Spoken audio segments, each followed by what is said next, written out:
All right, everyone. Welcome to our Thursday meeting. We have a really special guest today. Ozoz, aka Kitchen Butterfly, is going to be joining us to talk a bit sorry, about Agusi stew or Agusi soup, and dive into a bit more about the cultural aspects of that in Western Africa. Shola, I was hoping you could probably just give some background to how you got to know Ozoz and why this might be important, considering all the great stuff we've already been learning about Egusi, this kind of cultural aspect.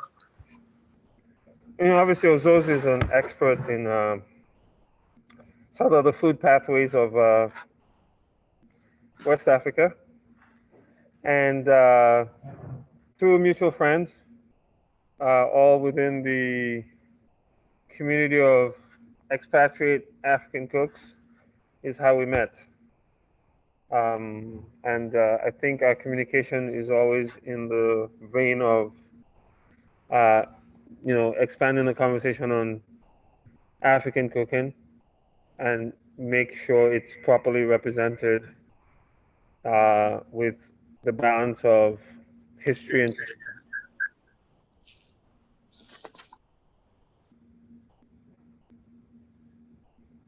Awesome. Cool. And as always, if anyone has any questions, feel free to just put in the chat and we'll answer those. So I'll start the slideshow.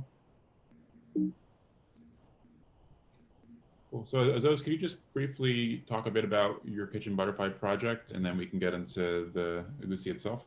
Okay, so it'd be nice to start from the very first slide. Sure, of course. Okay, so hi everyone. Shola, thank you for having me talk to you about Egusi, and yeah, I'm happy to share what I know, what it means to me, and how it is culturally relevant. So my background is in geology. I spent almost 20 years, at school and working as an exploration geologist. And partway through that, I expanded my exploration into food. It started with being abroad, living in the Netherlands, and just being fascinated that there were all these culinary connections that I hadn't realized, when I lived in Nigeria. And it was mainly connections between West Africa and the diaspora.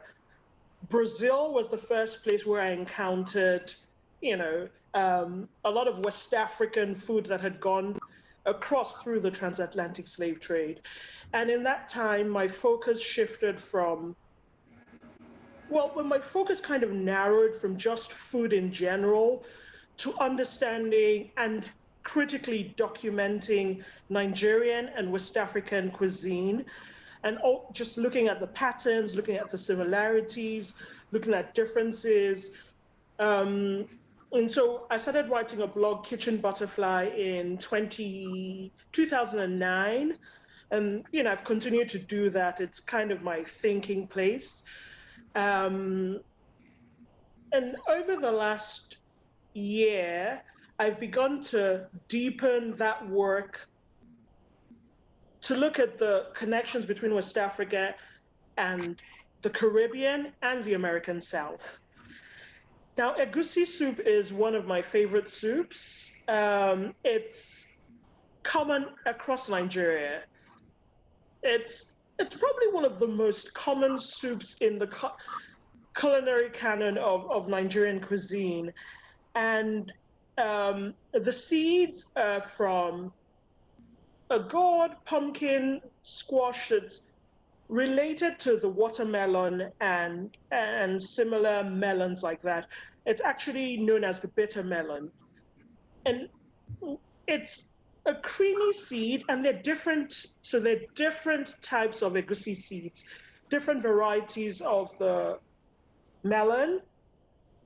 The most common has a cream seed encased in a papery mustard brown shell. And that's what you see here.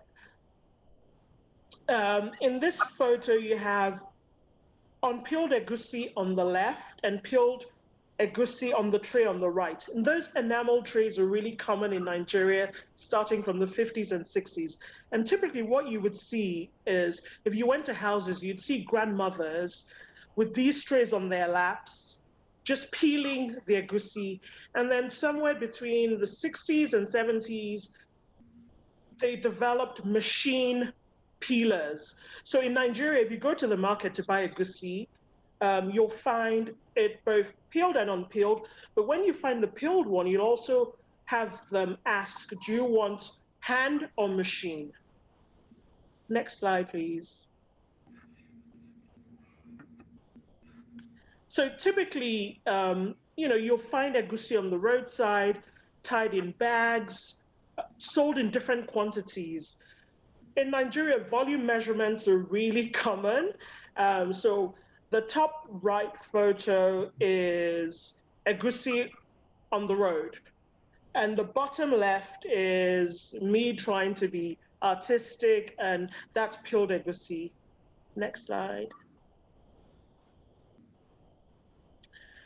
One thing I discovered in my exploration is that there's a standard way of making egusi. So egusi, like preparing the seeds. Agusi is it's an oil-rich seed. And so in parts of Nigeria, you'll also find other uses for it, apart from it being ground into a soup.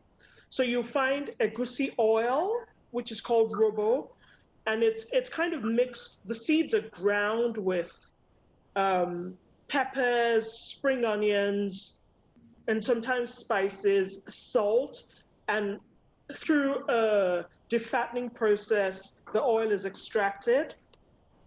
If you look at the bottom of the photo, bottom right, that's a defatted egusi meal that's it's toasted, oil is expelled, and it's shaped into balls and deep fried, and people eat it as a snack or sweetmeat type of thing. So sometimes when I've made egusi soup, I've toasted the seeds before milling. Some people like it, some people don't. I think that it enhances the flavor, but it's not something that's commonly or typically done across Nigeria. The next slide, please. So typically, egusi is dry milled. People mill it in the markets. You can mill it at home. Sometimes people just blend the shelled seeds with water. And then the next slide. It's never a smooth mill. It's kind of coarse. And where I grew up in the south of Nigeria, in the Niger Delta. And every time we went to my hometown, egusi soup was what, my aunties would welcome us with. And they made it in a particular way. So they would take the milled egusi, they would combine that with pureed onions and scotch bonnet or habaneros to form a paste. It would be kind of a stiff paste, and then they would kind of canal that into a base of palm oil and a rich stock. So the stock would be kind of with meats seasoned with dry pepper, as we call it in Nigeria, which is kind of like cayenne. And so they would make this stock with the meat, with crayfish, ground, with the palm oil, bring it to the boil, turn it down, and then almost kind of canal the egusi paste into the broth, into the stock. And they would just leave that to almost poach. If you go to the next slide. So maybe we'll go back to the other one. Sorry. So what they would do is they would just let it poach in that oil, cook it on low heat. And what that would do is that you'd end up with this almost thick curds of egusi that were firm on the outside, but kind of soft and cottage cheesy on the inside. And then you'd end up with next to the next slide, please. You'd end up with this soup to which they would add greens and herbs. And what you'll see here is you'll have different sized bits of egusi, some really, bigger, almost curd-like, about maybe like half a teaspoon size, and then you'd have some smaller bits. Now, the thing is that across Nigeria, you'll see egusi made in different ways. So there are people who will have a really loose puree, and the soup would end up almost like a peanutty soup. So you wouldn't have those curds, it'd be more of a finer textured soup. You'll find some where people just put in the milled dry egusi straight into the soup. And so it ends up more bitty and with not as much cream as this version that I just shared. You'll find people using different greens, leafy greens, different herbs. Most people would use palm oil. And one thing my mom taught me is that for almost all Nigerian soups, she would always add bitter leaf, which is it's a bitter herb, and it kind of does the work of cutting through the richness. So you know how in Western cuisine people use like acid to cut through monotony, like seafood, people use a lot of acid. In Nigeria and in many parts of West Africa, bitter kind of delivers that same, it does that same work of providing some flavor contrast, and so that it's not too bland and, like I said, monotonous. So, yeah, so egusi soup is just that, it's actually, when I think about it, it's actually a stew because it's not a drinking soup. So it's actually a stew, and a lot of people, some people like it thick, some people like it thin, and you'll find a whole range of possibility, a whole range of versions on that spectrum. And it's most commonly eaten with swallows, or which I tend to think of them as cooked doughs, like choux pastry, but without the eggs or fat. And they're made from different flours. So you have different ones from cassava, yam, and sometimes you'll find people eating it with rice, plain white rice, plantains, fried.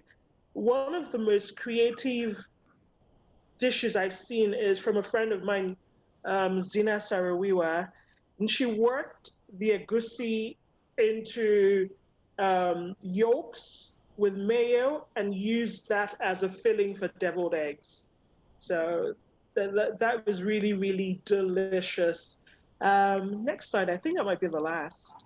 Is this the last? Yeah. Last one. So that's a quick share of Egusi. If there's specific things, I'm happy to talk more. How does meat play into the Egusi, if at all? Are there different traditions of using different types of meat or shellfish in this? Yes, so a lot of Nigerian soups, I tend to think of them as surf and turf. Most of them have a combination of seafood and meat. Typically, crayfish, which is not related to crawfish, basically it's similar to like pink, and it's actually pink and brown shrimp, really small ones. Make it into practically every pot of soup in Nigeria. So when I think of stews and soups and egusi, I think of the framework. So the framework is usually a stock with typically beef, but almost everything is fair game in Nigeria in terms of the whole animal. So offal isn't frowned upon. People tend to be, I tend to think of Nigerian cooking and use of meat as being very wholesome in terms of using all the parts of the animal. So people would use like beef, so fleshy cuts. A lot of people will add, cuts, bony cuts. So whether that's oxtail or ribs or what we call biscuit bone, which is essentially cartilaginous parts of the animal. So people would tend, beef is very common. You also find people doing goat meat, ram, lamb isn't as common, pork isn't as common, but beef and chicken are quite common.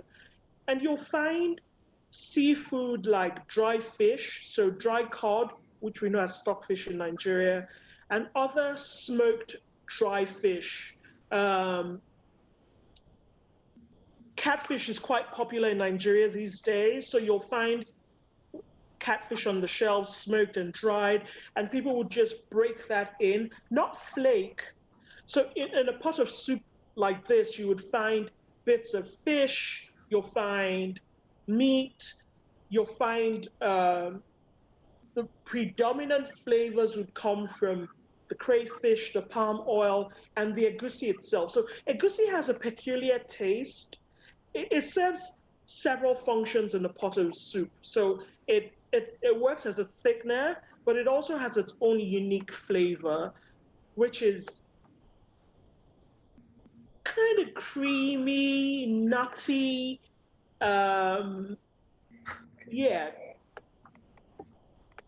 And we've been talking a lot about iru. Is that present in this dish? Iru, so yes. So a lot of people put iru fresh. Then there are different types of iru. So there's dry iru, which I particularly like because it has texture and it brings some of that pungence, but not as full on as fresh varieties.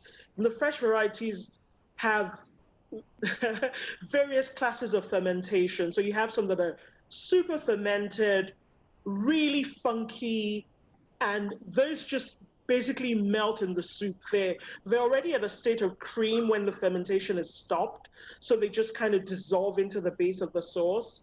And then you have a fresh variety that's whole.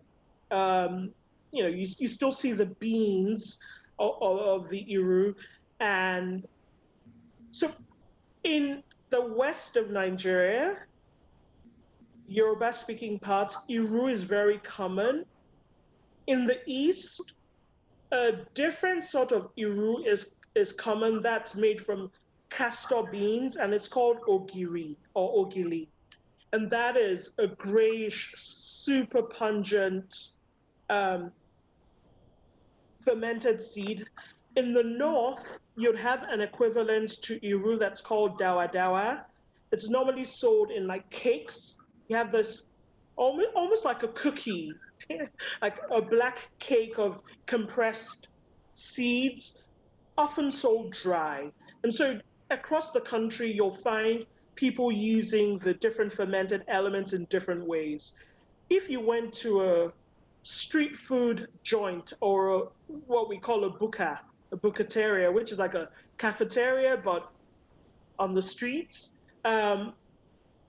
in the West, you'll find a lot of them choosing more traditional style seasonings, which is where iru and other fermented seeds come in.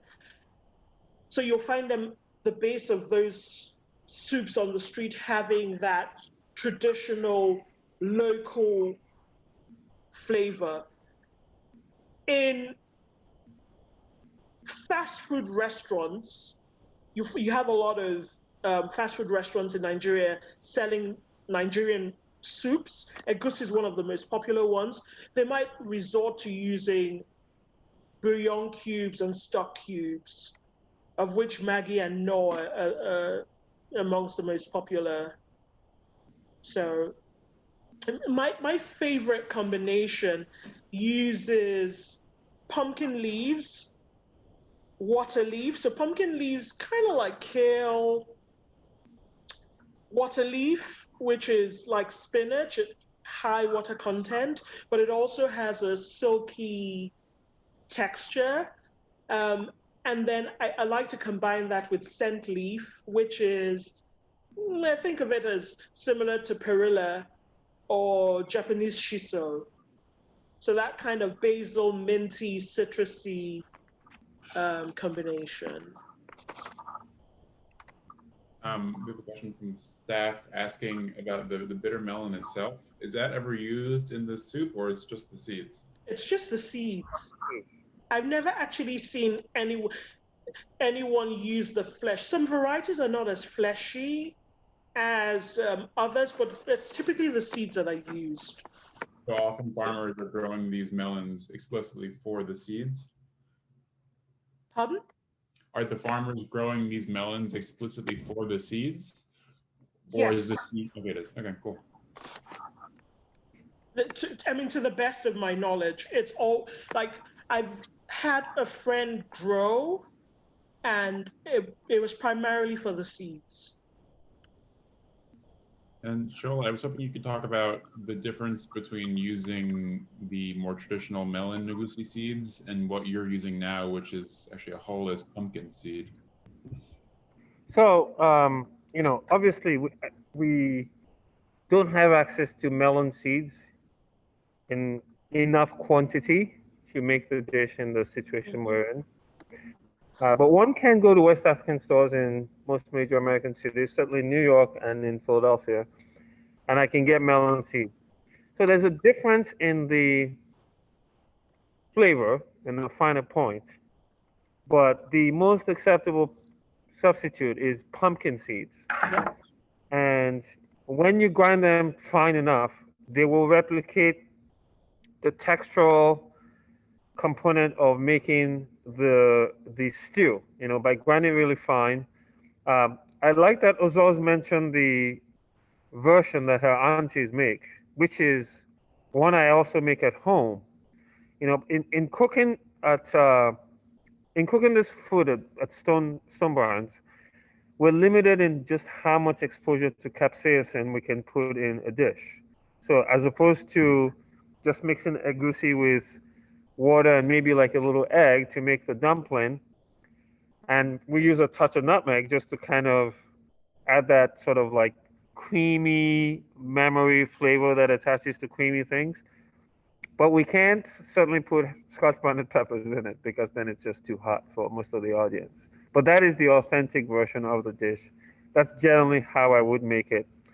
And I think I've used white pumpkin seeds.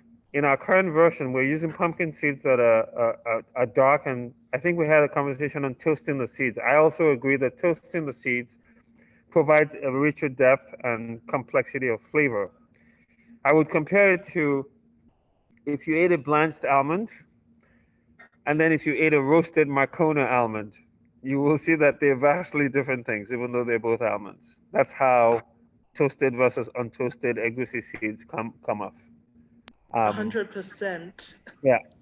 So, but again, if you look at the visual of this slide right in front of us, we see like a textured mass of the yellow from the seeds, the leafy greens, the balance of, the other components. Sometimes some people use more or less palm oil, which we have to be careful about in the Western context from a digestive perspective. Africans grew up in palm oil. There's nothing wrong with it. It's fine. But I think it's one of those oils that if you're just exposed to it at the age of 30 for the first time, you may have some digestive adjustment to deal with it. So that's the other real difference. Heat, the component of the oil, and the flavor of the seed itself. But I think with all of the other elements of the soup that you're able to manipulate, sometimes I put fried meats in it. Like I actually boil like short ribs so they're tender, and then I fry them almost like in the Cuban style, and I put them in the stew, and it's delicious, So just think of building any of the derivative foods that came to America from various parts. Etouffees, gumbos, callaloo in Jamaica, It's Egusi is like, it takes all of those cooking methods, but it is the most iconic, I would say the most iconic stew that I grew up eating. I had it with cassava, I had it with eba, I had it with rice, I mean, I loved it with rice. Just plain white rice and egusi is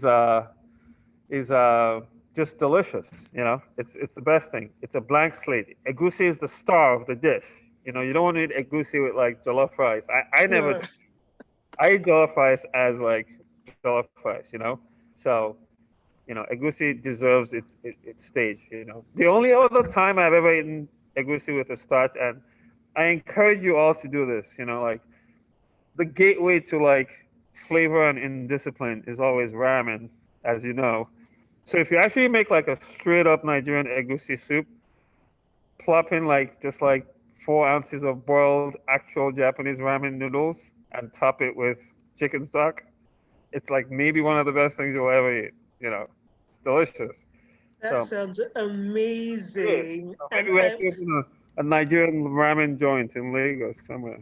You know, I'm gonna have to try. That sounds Eg- amazing. egusi ramen is good. Yeah. So you make a good point about substituting with pumpkin seeds. Yeah. So at the start of the lockdown, Mhm. I live in Canada. I live in Ontario, Yeah. and I was doing an Instagram live cooking session with a friend of mine, and it was egusi, but I didn't have enough egusi, and so what I did was I did 4 nut combinations. So I did egusi, Mhm. I did Uh peanuts, huh. almonds, and pumpkin seed. And it was interesting because, and I did these in equal parts. So I did a quarter of each. Right. And it was interesting that the flavor of the egusi still came through, Mhm. even though the color was different, the palette was different because it was like a brownie, more of a brownie. It had more of a brownie tinge Mhm. than this yellow mustardy color. But in terms of the taste, it approximated. It was really close to to the classic flavor, and that surprised me because I didn't think that in those proportions I would get that outcome. Well, it's funny that you say that because so this last a year ago, I spent the month of February in Bali, Indonesia, trying to eat and see the relationships between West African food and Balinese food, which are two countries, two regions that exist within the same climate and use a lot of similar ingredients to 60%. And there's a dish in Bali that is essentially egusi soup. It's a stew with a base like that, and the leafy greens, which are indigenous. But then what they do is there's a nut in Indonesia. I believe the English name is candle nut, like a candle, It's and like macadamias. so it's called kemiri nut, Kemiri in Indonesia, and people say it's a macadamia nut, but it is not a macadamia nut at all. It's bigger and it's different and it has a different taste from the macadamia of Hawaii or other places. Australian. So it's actually something different. And they grind it. They do some minor defatting. They mix it with water, but they mix it with water and the leaves in this case, and then they drop it into the broth. Whereas we mix just the egusi with water and then drop it into the broth. But the result ends up being the same because half of it is smashed into the soup and the rest is left floating. And it's served as part of nasi campur. And I said to them, this is like straight up like a Nigerian dish. Yeah.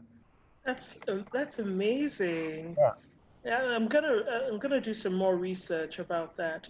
But what I found recently that was interesting was there's a Salvadoran pumpkin seed recipe, and it's called alguachat. I'm not sure I'm pronouncing it right, but it's uh, alguaste. Yeah. Which, when I look at it, I instantly see similarities in the way the letters are between that and Egusi, and I suspect that it has its roots in the transatlantic slave trade and exchange. And I'll put the spelling in the chat. but it's ground and used as a seasoning. They dip things into it. So that's it. And I'll share. There's a recipe on Serious Eats, so I'll put that into the chat. But yeah, I found that really, really interesting because just looking at it, it had similar visual elements to Egusi as I know it, and just yeah. So I guess there are all these similarities, and it's interesting to see how the seeds and nuts are used in different ways across the world. Yes, indeed, indeed. You know, it's funny that you say it across the world, and even though it seems like a bit of an intellectual leap, when I was making the case to many people at a lecture at CIA, I said, like, the combination of leaves and nuts, and one of the most common iconic things is just that you may not draw the correlations based on what the ultimate service is. And so the lady said, like, well, what's the most common combination of nuts and seeds that people like all over the world? I said, pesto. It's like, pine nuts and basil, and those two together with olive oil is really, cheese is not pesto. The cheese comes in the pasta. It's just basil, olive oil, nuts, and garlic. That's it. So it's the same application if you wanted to look at how other people cook in various parts of the world.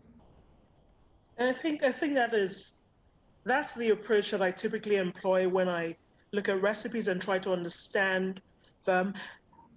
I really try to look at the framework. So what are the elements and what purpose do they serve? And in that process, I realized that almost every Nigerian stew, like I could basically write one recipe for just one recipe for Nigerian soups and stews. And you'd vary the ingredients, but once you understand what the key framework elements are, then you can, it makes it much easier for me to think about food and to understand it. So Nigerian stews, we call them soups, but they're really stews. And, and stew in Nigeria is a very specific dish. Stew in Nigeria isn't a technique or a process. It is Right?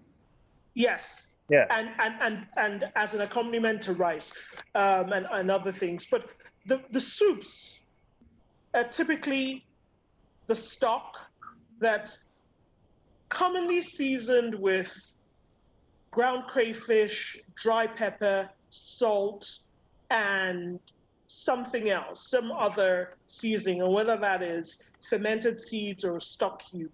That's typically the base. And then you'll have the protein, which could be fish, meat, mushrooms. Mushrooms are actually very common in Nigeria. Not spoken about so much, but if you go to the market, you'll find mushrooms, typically oyster mushrooms, and mushrooms in that family. So you have the stock base with the meat and the seasoning, you have the protein, and then you have the thickener. And the thickeners are nuts, seeds, sometimes they're ground greens, and those greens could also be leafy or herbs. So you have the thickener, and often you also have greens of some sort. Sometimes it's as an herb for flavor. Sometimes it also, adds bulk to the stew, to the soup. I'm using them interchangeably. But that's basically it. So if I take Egusi soup, I can take another soup called ogbono, which is thickened with the seeds of a variety of wild mango. And, so you can basically, just having that framework I found really helpful in understanding cultures and cuisines. And it's actually helped me kind of draw red threads across varied cuisines. So I can almost contextualize any Nigerian dish in, in a French cuisine context or in other contexts. So yeah, I find that it's really helpful, like you said, Shola, to think of it as, what are those elements, and in what other ways are they expressed? The expression on the plate and in the cooking might be different, but essentially, it's similar DNA. So I'm glad you mentioned the other seed. I'm glad you mentioned the other seed, agbono, because first of all, there are two dishes we're doing on this menu at Blue Hill. One is a scallop dish that combines a paste of iru and mushrooms as the savory components, borrowing a little bit from a different use of those ingredients. And then the agbono seed, which is a seed of the wild mango, is usually, thrown into soups or powdered and used to thicken and flavor soups. Which, if you think about it, we have a similarity that passes through the confluence of Africa and India into Trinidad. So if you look at the mango kuchala, which is based on, like what we're serving with our tilefish here, it's a green mango condiment seasoned with dried mango seeds, and amchur, which is just Indian green dried mango itself. So that's where the tartness comes, which is also why we chose to pair with Granny Smith apple. So just so people can understand that sort of, these are not random, just like cherry picked things. They come together, yeah. Awesome. Later. Wrap up, but I really want to thank Ozoz for joining us. It was really fantastic. I hope everyone can take some time to go on Kitchen Butterfly and explore some more. And hopefully we'll see you soon. So I'll just say one thing before everybody departs. Just with everything that Ozoz, has contributed, the underlying thing that you miss from cooking this kind of food is texture. And that's why the native tools, the grinders, the pounders, all of those things, processed in different ways with very few mechanical methods. And that's just something we have to be mindful about. Yeah. Again, Thank you, everyone. Thank you. Appreciate it. Thanks, Shola. Bye, everyone. Bye, Andrew. Bye.